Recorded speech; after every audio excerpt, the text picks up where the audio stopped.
we have covered of illegal activity reveals a systemic problem throughout the state of Texas, and it presents various health problems to service workers, healthcare workers, and women themselves. Our investigation again focused on the average woman. Again, this was not a hypothetical situation, a sting operation. There were actual women that went into the abortion clinic and went through the entire procedure aside from actually having an abortion. These laws violated the standards of operating protocol that every abortion clinic is mandated to comply with, mandated by law. As an aside, if anybody has heard of the problems going on in Kermit Gosnell's abortion clinic in West Pennsylvania, West Philadelphia, Pennsylvania, you will find in that grand jury presentment that it was a systematic failure of the government authorities to regulate and control these abortion facilities. And what they found at the end of the day was a shop of horrors and a man that was doing live birth abortions, including women that died on the operating table. I believe, and I believe these women will testify to the fact, that the things that they saw in Texas abortion clinics these last 3 months equal that of what happened in Kermit Gosnell's abortion clinic in West Philadelphia. I believe that we can break these down into at least 5 different categories of illegal activity and abuse of regulations. Number 1, illegal disposal of biohazard waste. We're talking about the bloody residue of aborted children, the discovery of dirty and filthy abortion instruments. Again, allowing the service trash personnel, anybody that would come to that trash can, animals, the debris, to expose the entire community to blood-borne pathogens and exposing them to HIV, AIDS, hepatitis A, B, etc. It's very dangerous. It's a breakdown in regulatory control, and it's exposing everybody in the state of Texas to risk.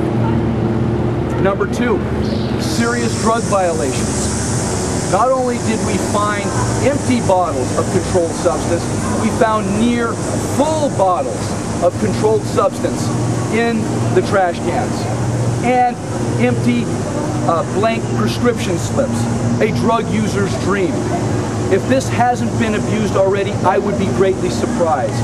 Anybody looking to get this fix need only go to the local abortion clinic parking lot to find the substance that many drug users prefer when it comes to pharmaceutical drugs. Number 3, massive, and I'll underscore massive, shocking HIPAA violations. Again, there is no right to abortion in America. There's only a right to privacy. And that so-called right to abortion is found there. And those that say that they espouse the right to privacy at all costs are violating the women in the deepest way by exposing their very personal information, their names, their addresses, their birth dates, their blood types, the gestational age of their babies, how much they paid for the abortions, exposing it all to the public. This is a gross violation of both state and federal law, and it needs to be addressed promptly. There's a widespread abuse of the Texas mandated informed consent laws and 24-hour waiting periods. If you go to our website, you will find and you will be able to listen to just a sample of these abortionists either providing false information, mocking the mandated information they're given, and in doing so, they're not providing a woman with a choice, they're giving them one option, an abortion. As mandated by Texas law, for instance, a woman is supposed to be told that abortion can lead to a rise in the risk of breast cancer. We have on recordings abortionists openly mocking this and saying it's not true. It's simply not true. And the people in the Texas legislature are simply wanting to take away the right to an abortion. If that on its face is not illegal, it should be. And finally, the undercover calls showed a pattern and a willingness to cover up child sex abuse, even to the extent of encouraging women to cross state lines to avoid the reporting. In El Paso, Texas, one abortionist owns another one on the other side of the border in New Mexico, and when women would call and say they're underage and they're possibly victims of abuse, they would be told to simply go across the border and have their abortion there, and thus avoid all Texas reporting. My friends, that's not it. Of the 15 abortionists that we investigated, 8 of them had serious violations to their medical license. Big money malpractice lawsuits, either lost or revoked or surrendered licenses in other states, current medical board actions or corrective orders, extreme penalties or fines to comply with state regulations, and even deaths of their female abortion patients. This is representative of the abortion industry, not just in Texas, but across America. One does not aspire to become an abortionist.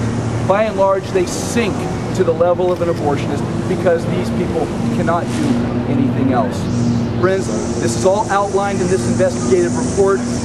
More information is forthcoming. There will be more audio files and pictures on our website at operationrescue.org. But rather than pontificate and continue to go on and on, I would like you to hear from Operation Rescue's General Counsel of the last 15 years, Brian Chavez Ochoa, who's licensed to practice in California. Several other states represented me in a federal action, and I think the California Supreme Court. So without further ado, I would ask you to welcome Brian Chavez Ochoa. Thank you.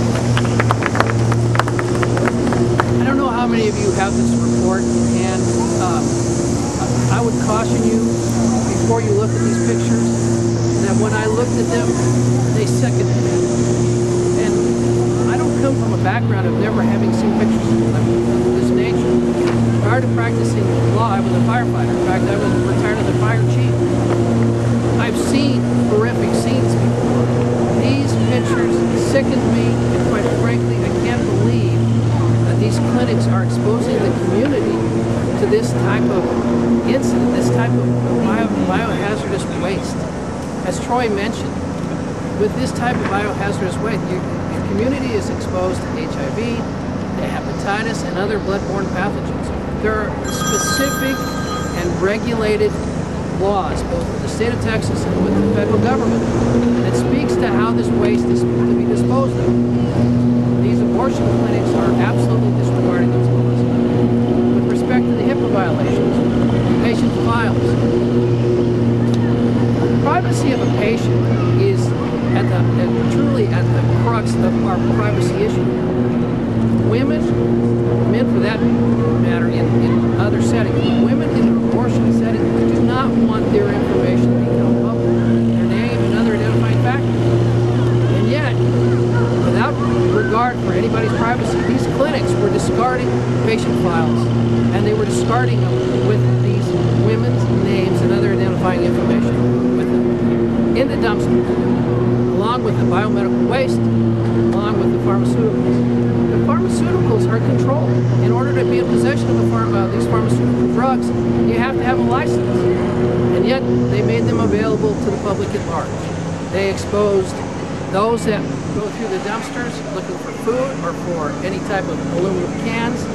They exposed those that collect the garbage. They exposed other members of the community. For example, there had been a fire in one of these dumpsters. The firefighters would have put it out, and they would have overhauled it. Because they have to overhaul to make sure that there's nothing smoldering, they would have been exposed to it. Now, with respect to these violations, this report is going to be delivered to the Attorney General's office in the state of Texas later this morning. I have had conversation with them. They've been very, very kind in their interest in this, and they've at least indicated that they're going to take a look at the report and see whether or not there's been any violations of law that they can investigate. Now, over beyond that, there's been, I understand, some allegations by certain groups that are opposed to this investigation. That these facts are somehow contrived, that these facts are somehow made up.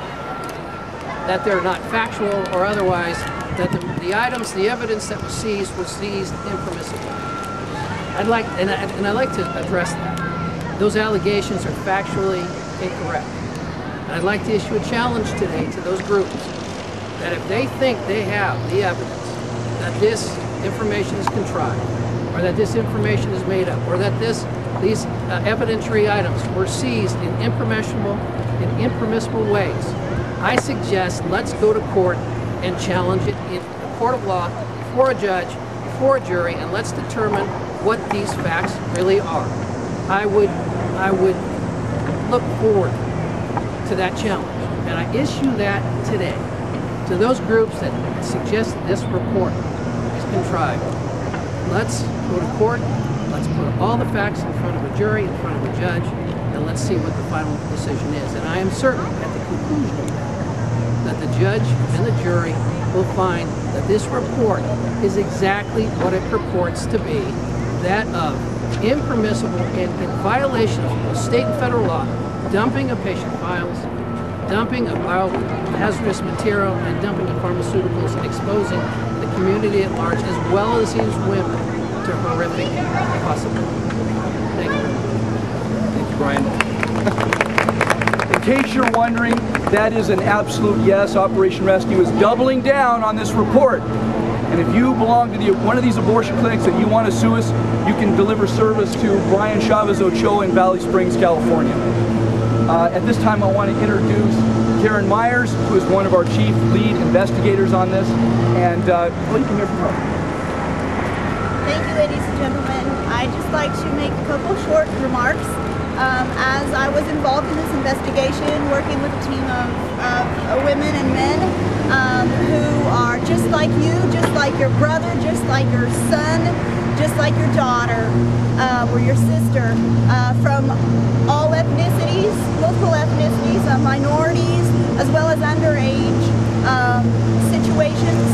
We found gross misconduct and violation of not only federal laws with patient privacy being violated, but also state laws, as you heard the litany of problems such as illegal dumping against Texas Administrative Code, of medical waste, illegal dumping of drugs and other things, as well as the absolute refusal to comply with 24-hour state-mandated Women's Right to Know Act by the abortionists themselves. Multiple times we have this documented. And also the willingness to cover up for statutory rapists perpetrating crimes against underage women, as well as coaching minors in how to evade parental consent requirements.